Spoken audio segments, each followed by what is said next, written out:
Hey friends, Justin here. I'm gonna be spending 36 days hiking the 1100 kilometer Great Divide Trail this summer, and I wanna share with you guys all the food that I'm bringing on the thru hike, as well as how I planned for it. The food carries vary between 5 to 8 days, so if you're planning a week-long trip or even a weekend trip, then I think a lot of the stuff in this video is gonna be great information for you. I had two main goals when planning the food. The first was to have enough calories and nutrition in order to fuel my body every day. And then the second was to have enough variety that I'm not gonna get sick of the food that I choose. I've been lucky in that I've been able to partner with a bunch of smaller backpacking food companies that make delicious food. The food that I've been able to get from them has made it a lot easier to achieve my goals. So thank you to those companies.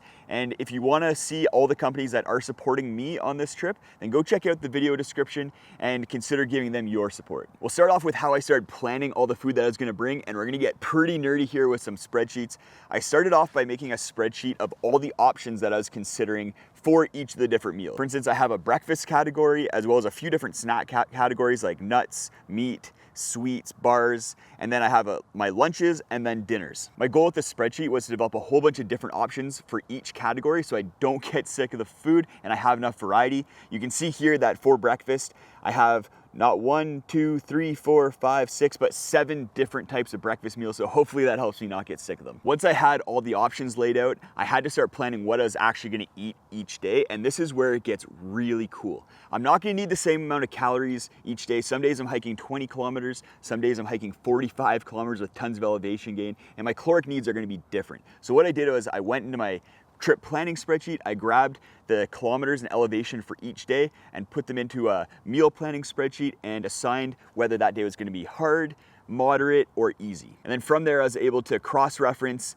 this spreadsheet with my options spreadsheet and the calories for each meal. So I was able to add meals into the spreadsheet until I hit my caloric goals for each day. Let's get into which specific meals I'm gonna be bringing on the trail and why, because there is some strategy into what I chose and when I'm eating it. There are also some really neat meals that I'm excited to share with you guys, especially in the snacks category from a nutrition standpoint and a taste standpoint. And at the end, I'm gonna be sharing my food secret weapon for hiking. As a little bit of background, I'm gonna be storing all of my meals while I'm hiking in this Ursack. This is a bear bag that I'll just tie around trees every night in order to keep bears from accessing my food. Not all my campsites have bear bins or bear hangs. In the Canadian Rockies, it's really hard to find trees in order to hang food, so an Ursack is my favorite option for that. And then for my resupply points, I have everything inside of these big buckets here. I have each resupply spot put in here. Some of them I'm mailing to different post offices and locations. For organization, I have all my snacks and as many meals as I could fit in these freezer bags, and then I'll use an elastic to attach any dinners or larger items on there. Starting off with breakfast, the bulk of my breakfasts are gonna be homemade oatmeal that I put in these mini freezer bags. It just consists of oatmeal, dried fruit, and dark chocolate. Pretty tasty. I think I could eat this quite a bit, which is good because I have 13 different homemade oatmeal bags. Another thing that I'm gonna be having are these Alpenfuel granolas. So there's 4 different flavors of this, and the granola will hopefully just help mix things up so I'm not just eating oatmeal every single day. And these are really tasty, really delicious, so I'm excited to have these. And I have them kind of closer to the end of the trip when I might be getting sick of food. When I need to wake up and go on those really big days, 45-kilometer days, I have these range bars. So I'm gonna be really leaning on those so I can just wake up, pack up, grab one of these and eat it as I'm starting to hike, because I'm gonna be having to put in really long days and I wanna have as much time as possible, so eating breakfast on the go or very quickly will be key. For lunches, I have 4 different flavors of these green belly bars, and it's the same kind of thing as the range bars. For those days where I wanna have a quick meal, I'm gonna be leaning on the green belly bars for my lunches.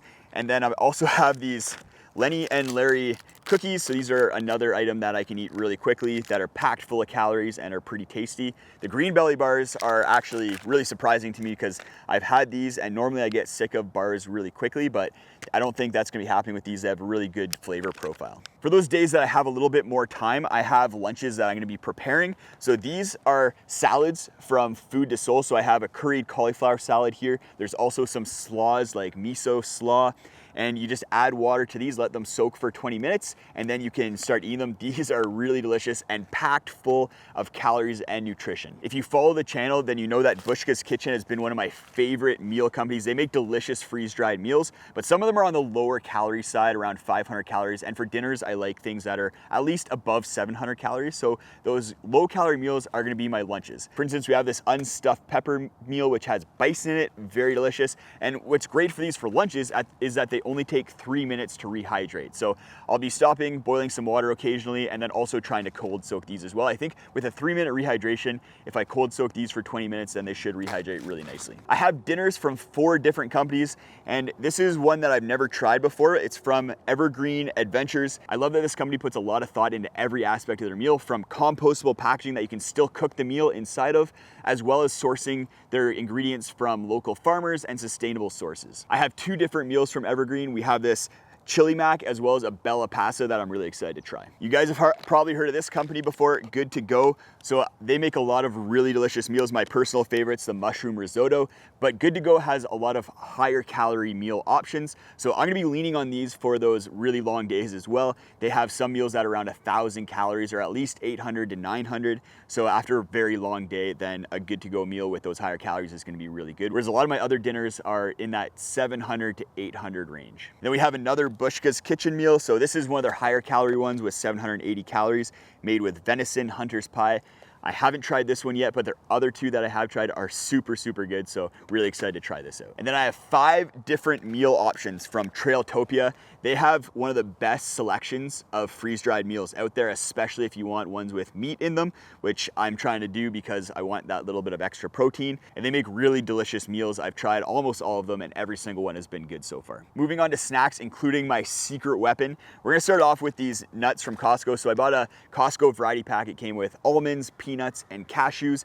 Each little baggie's about 270 calories. If you want something that's lightweight but also high in calories, then nuts are the way to go. The problem with that is that I do find that it's easy to get sick of nuts. So luckily there's 3 different kinds that I'm gonna be having on the trail. I also have a few different options for meat. So I have these Thrive Provision Bars. I'm really excited about these. They're very tasty and they're made with dehydrated bison, and then they add things like this one has blueberries in it as well as maple apple. So it's kind of like a meat, fruit, kind of nutty bar, and they're very, very tasty. I love these guys. And they're a small company here in Alberta, and I love that they're local. A little bit less local for my other meat options. I just have Jack Link's beef steak nuggets. So I have teriyaki and original.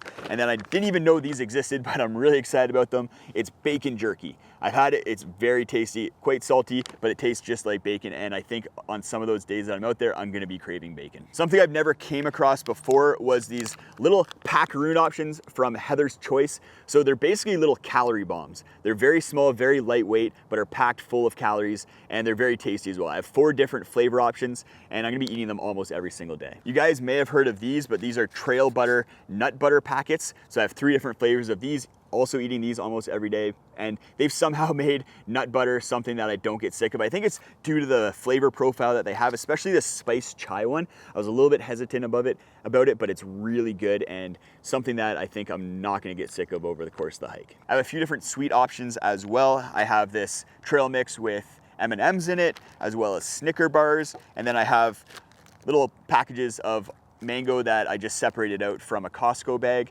And I'm gonna be eating the sweets more in the second half of the day, kind of just as a little pick-me-up and sugar boost. And it wouldn't be a backpacking trip without some sort of bar. I have 2 different kinds of bars that I'm gonna be using. I have RX bars, so I'm gonna have 4 different flavors of RX bars that I'm gonna be eating more at the beginning part of the trip, but I'm gonna get sick of those really quickly. I'm not the biggest fan of RX bars. And then for the second half of the trip, I'm gonna be subbing those out with NAC bars. So this is a Canadian company. They ship all over the world, but they make these bars that have electrolytes, a really great nutrition profile, and they're really tasty as well. And then for my secret weapon, it's gonna be these Tailwind endurance packets. So these are powdered mixes that you put into your water bottle and mix into your drink. Each one is 200 calories and packed full of electrolytes. So I'll have one of these in the morning with caffeine. So they have different options like Raspberry Buzz, and the Buzz versions have caffeine in them. So I'll put one of these in one of my water bottles, and then with this have calories kind of getting into my body consistently throughout the day. With some of my big training days on trail, if it wasn't for these, I definitely would have bonked, had to